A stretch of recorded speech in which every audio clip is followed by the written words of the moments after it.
I would be tumultuous. I'm kind of tumultuous in general, but I'd definitely be tumultuous. But you can't imagine I can't. how frightening this is. I to cannot. be in your home, police officer comes in, demands you prove it your home.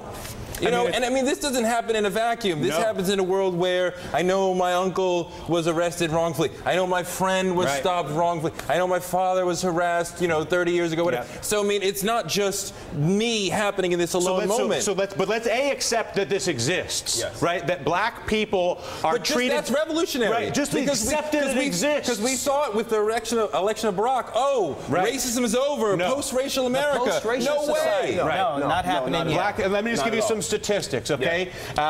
Missouri black drivers, 66% more likely to be pulled over than any other driver on the road. Arizona, minority drivers, 2.5 times more likely to be searched than anybody else. Alabama, 30% black population accounts for 55% of traffic citations. Now, more than that, undercover black police officers in New York City, I think 5 have been murdered since the 50s. But no white undercover police officer has been murdered by another police officer in New York. Let me get Dave Wilson. Welcome, by the way. Thanks. Nice. The Grio is the property that you are operating every day, and it's an NBC property, and you're around that building, and we get to hang out in the hallways. Right upstairs. And it's nice to see you. Thegrio.com, which I happen to contribute for. Which Jeff could even better. Anyway, just establishing your provenance here, but go ahead.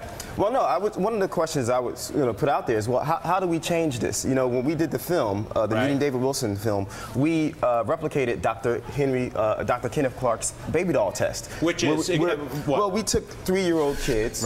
We showed them a white doll and a black doll. And we asked them which one was the good doll, which one was the bad doll. Now, this is in 2005. The young kids were 3 years old. Yes. Were the kids of any particular racial? They were black. They were black kids. Okay. And almost straight down the line, about maybe to 80%, the kids preferred the white doll. The black kids. Now, hold on, you guys. Can I add to that, Karen? Hang on, I'm going to add to this. I'll get you in here. This is an article written by Raina Kelly, who writes for Newsweek. It talks about a study done out of Harvard, I believe, called the implicit association test, which is exactly what you're talking about. What is the implicit association with an image? I see a black face, I see a white face, I see whatever I see. I have a different emotional and psychological response before I even have a thought whether I'm a police officer. And here's what they say.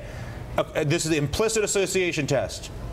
The IAT, which is that test, made a lot of news late last year. This is last year, when the results showed, this just validates what you're saying, when results showed that 70% of those who took it harbor an unconscious preference for white people over black people. And no, I'm not talking about 70% of white people. I mean of all races who took it, including African Americans. Absolutely. So this is something that is spread throughout, and is interesting. Some of the parents of these 3-year-olds are saying, "Well, I never taught my child this. I taught my child to be proud of, but the images that these children see from television and the magazines reinforce. David, how long ago was that study? Jeff, I'm going to get you. Yeah. About 40. Answer his question. I'm going to Karen. 1940. It was replicated again, and they got the same results just a few years ago.